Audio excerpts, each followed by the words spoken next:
Everyone has the guitar equivalent of the one that got away. The one guitar that you regret selling, that if you ever saw again, you would buy in a heartbeat. That's what's going on with this video today. So this is a 1997 Fender California Series Telecaster. And I used to own one of these when I was about 17 years old. I had to sell it because of money issues at the time, and I always regretted it. So I managed to find one just like it, and we're going to check it out today. Let's have a look.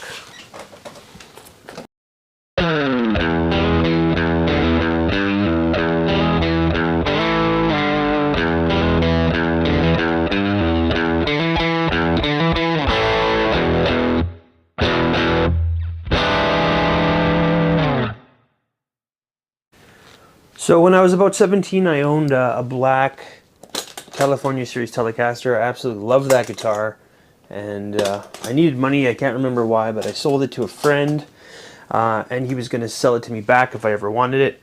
But then when I came back to him, I think it was about 6 months later, I had the money, I wanted it back, and he had pawned it. And I went to the pawn shop and it was gone. So this one popped up for sale near me.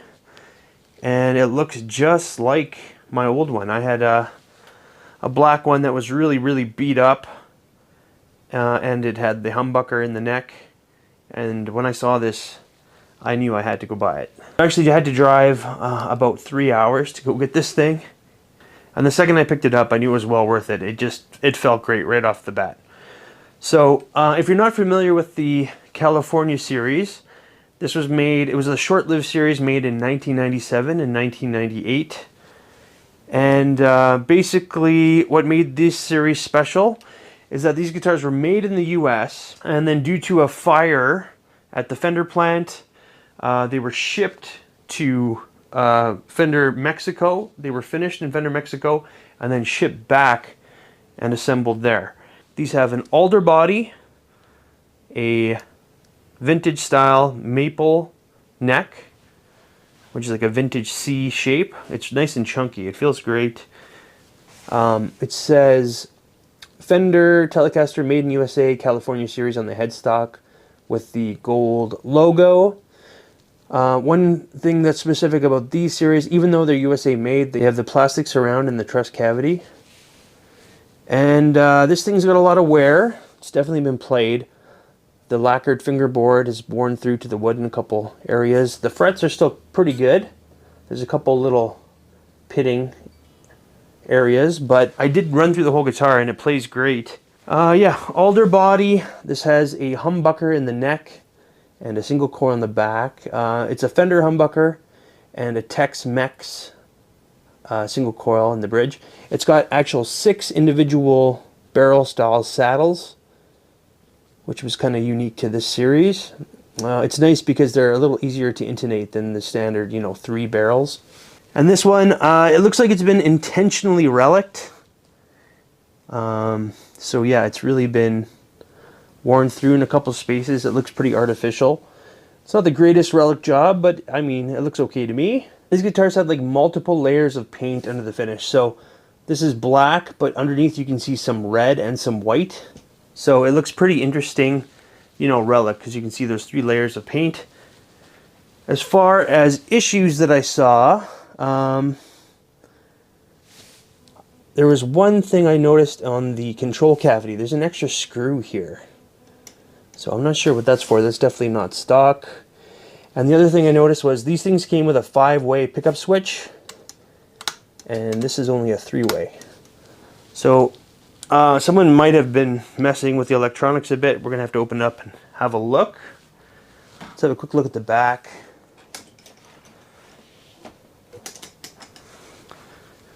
And yeah, you can see there in some worn spots, you can see the red and the white. And this thing has kind of a satin feel now. I don't know if it's been refinished, but these things did come in black. And I remember in mine, it had wore down to the wood in a couple spots, and you could see red and white on my old one. So likely someone just kind of satinized the finish through relicking. It's got the blank neck plate, which is correct. And the neck's in good shape. There's a couple little dings and impressions. I mean, this is a 27-year-old guitar now, almost vintage.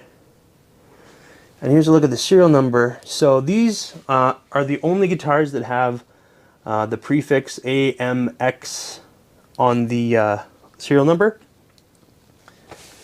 So that's like American and Mexico.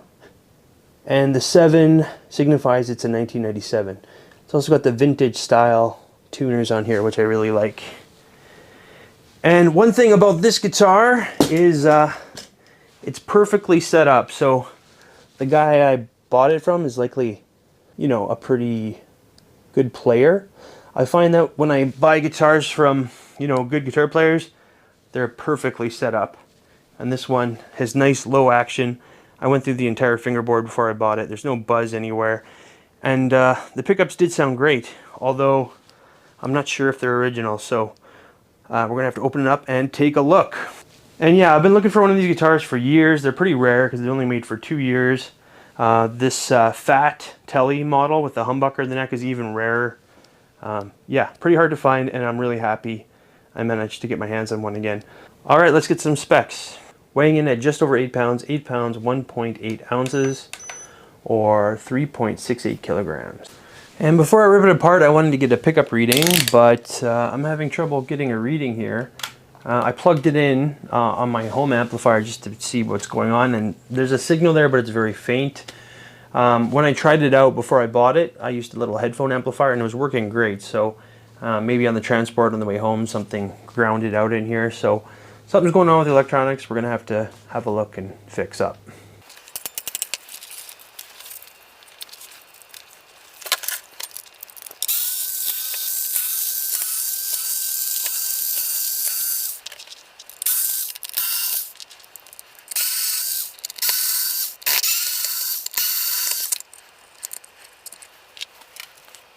So yeah, buying a used Fender is always kind of a crapshoot because it's pretty modular. Everything's really interchangeable, easy to swap stuff out.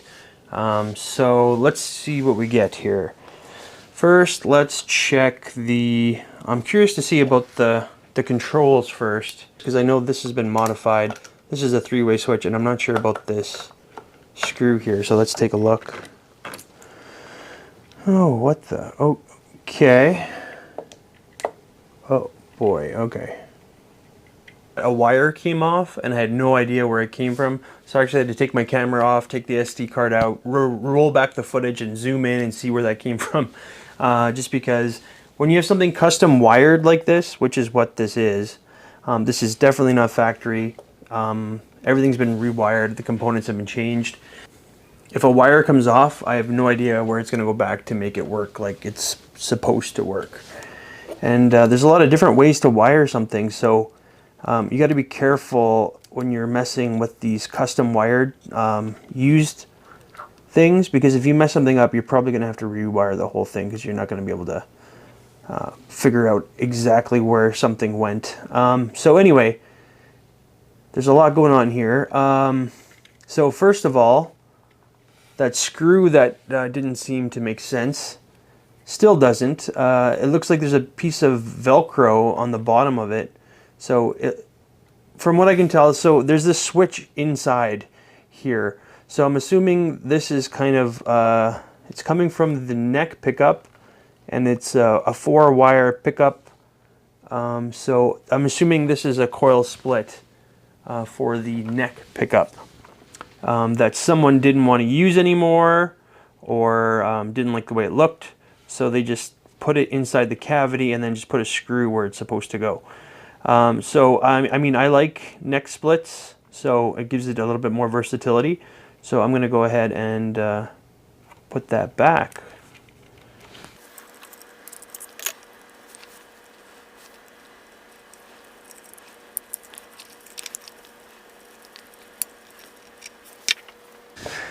Alright, so in terms of alterations, this used to be a 5-way switch. Someone swapped it out with it looks like a high quality 3-way switch, and then rewired it so that it has a coil split here on this little toggle switch in the middle. It also looks like there's a treble bleed that was put in So yeah, the pots look high quality, the components look high quality. The work done looks high quality too, so probably a luthier did this. The one thing I don't really understand is there's 3 spots to the switch. So usually a coil split would just be a 2-way switch, but this is a 3-way switch. But the way that it's wired, it looks like the middle position would actually turn off the pickup, like there's nothing connected. So in the bottom it should be a humbucker, and then the top it should be split. But in the middle I think it just turns off the humbucker. Maybe they're just making do with a 3-way switch when they really needed a 2-way switch. Either way, I'm going to go ahead and plug this in just to make sure that it works. I think probably what happened was there was a ground touching another ground, so that's why we're having issues with the reading. So I'm going to plug it in and make sure this thing is reading. So yeah, it seems like a ground was just touching another ground. I moved a wire and it started reading again. Alright, so messing around a little bit inside, resoldering a few bad points, and then putting it back together and testing it. I think I've got it all figured out now. So in the neck position, it's reading a 7.31 in the humbucker configuration, and then in the single coil, that brings it down to 3.68, so it splits it. And then in the bridge position, it's reading an 8.25. That's that Tex-Mex single coil. At least I think it is. And then in the middle position, it's reading a 3.92 in the humbucker and a 2.58 with the single coil.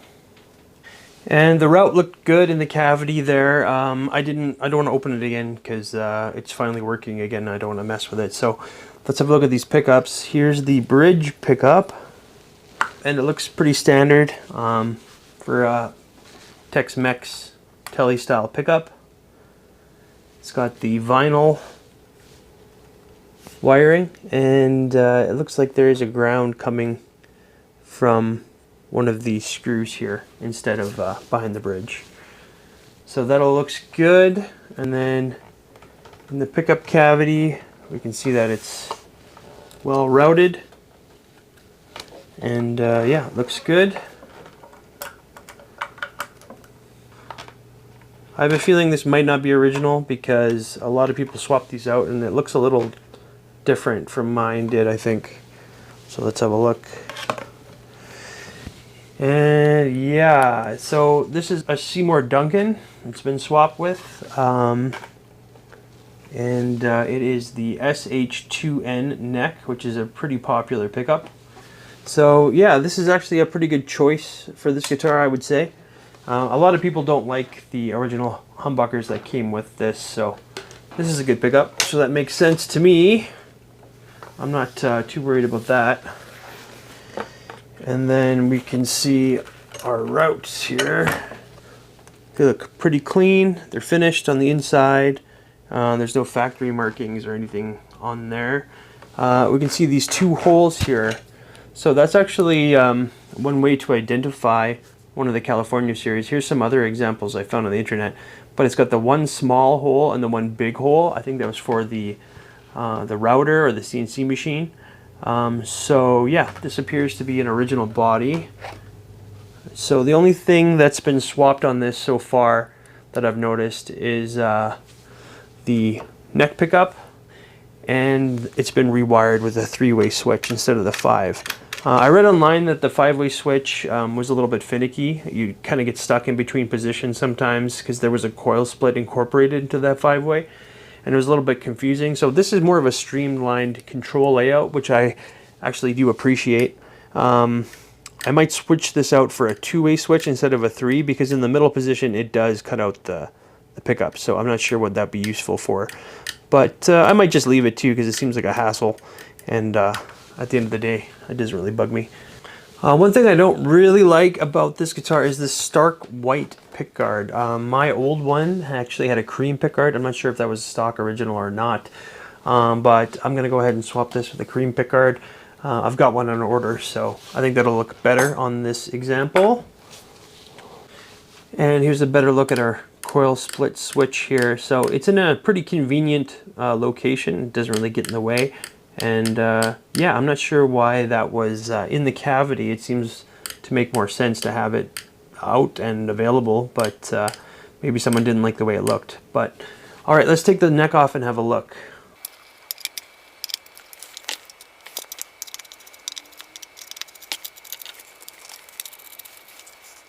All right, here's a look at the neck. So yeah, just a factory sticker there and a neck serial number there, but nothing too interesting. And then the neck pocket shows that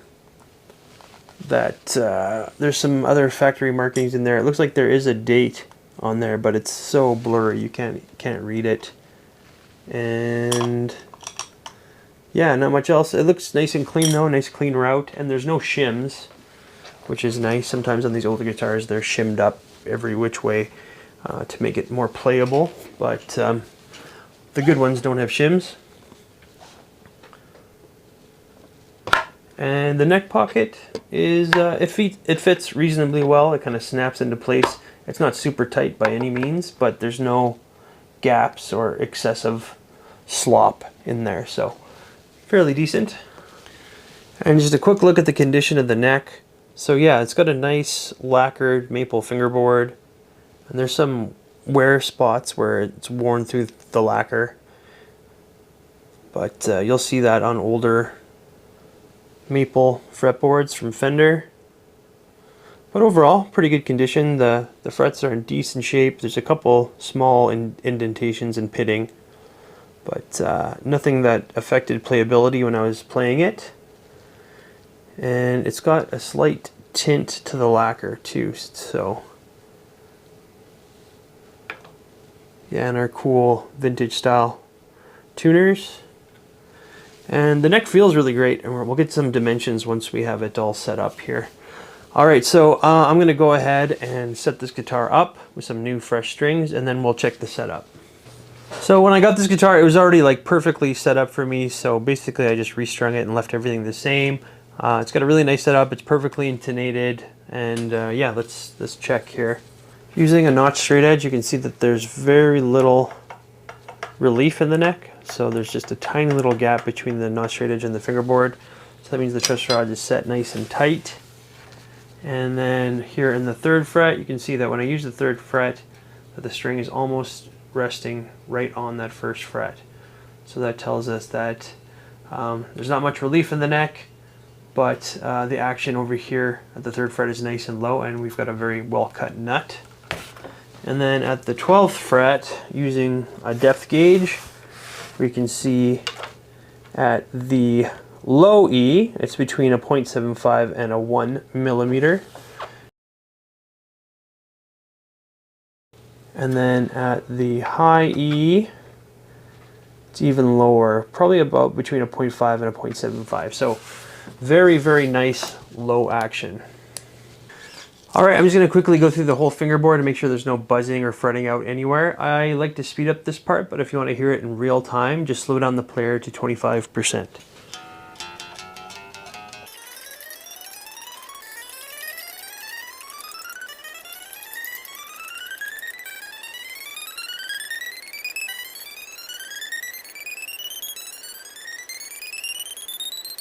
So yeah, very, very nice low action and no buzzing or fretting out anywhere, not even a hint of buzz. This is one of those rare guitars where you've got the action already incredibly low and it probably could go lower.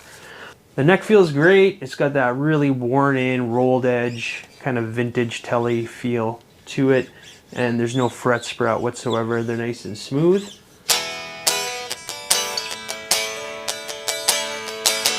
And it rings out very nicely acoustically, with lots of vibrations in both the body and the neck. And really nice sustain too. Alright, let's go ahead and get some specs for the neck.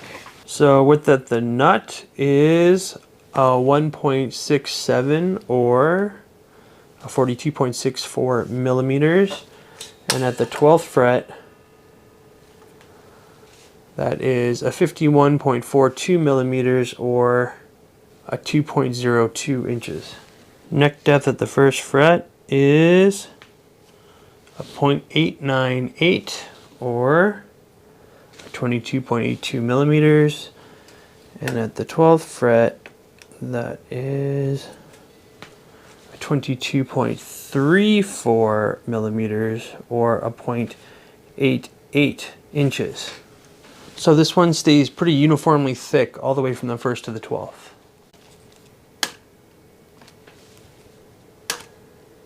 So here's a look at the neck profile. It's a pretty standard C. It stays pretty rounded even by the 12th fret. And it feels like just a nice vintage chunky C neck. Feels really, really good. And it's been played so much. I don't think the fret edges were rolled to begin with, but they've definitely been rolled over time. And it just really feels like a really nice, comfortable, worn-in neck. And it sits great on a strap with no neck dive at all. So, great. Alright, let's go ahead and plug it in and see how it sounds. Alright, I'm plugged into my 1965 Fender Bassman and miking up one of the speakers of the 212 cab with an SM57. And then I'm using a condenser mic for the room. Here are my settings in my amp, and I'm going to be using a germanium overdrive pedal, a nice transparent one for the dirty. So let's go ahead and try each position clean and then with a little bit of overdrive.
Great clean. This is a great combination, this pickup and this bridge pickup, the neck and the bridge. They really complement each other well, and even the split in the neck position is really, really nice and usable, both in the middle and in the neck position.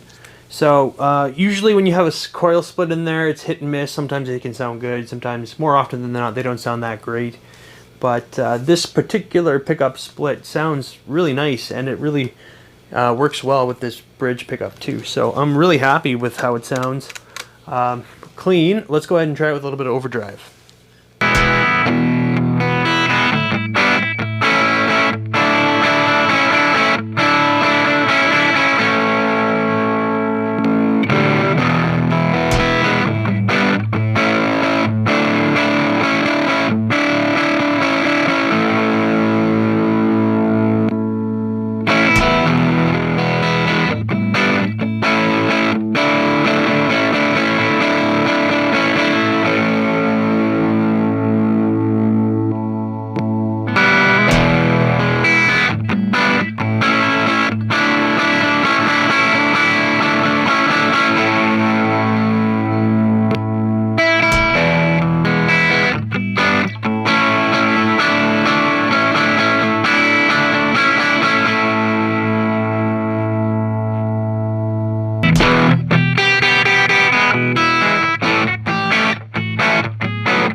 Alright, so what are my final thoughts on reuniting with this 1997 California Series Fender Telecaster?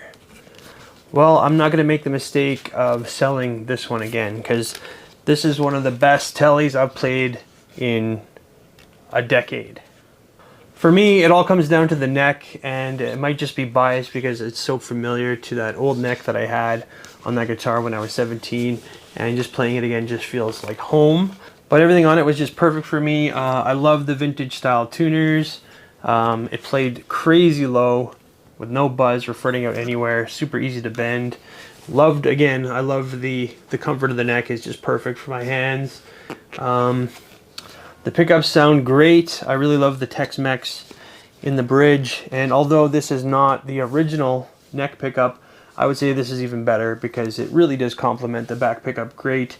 And it even sounds great coil split. And every position is very usable. Again, when we first got this opening it up, we found that the electronics had been messed with. But I would say they're improved because the 5-way switch was a little bit finicky on the normal models. And the 3-way switch is just a lot better of a layout with the coil tap.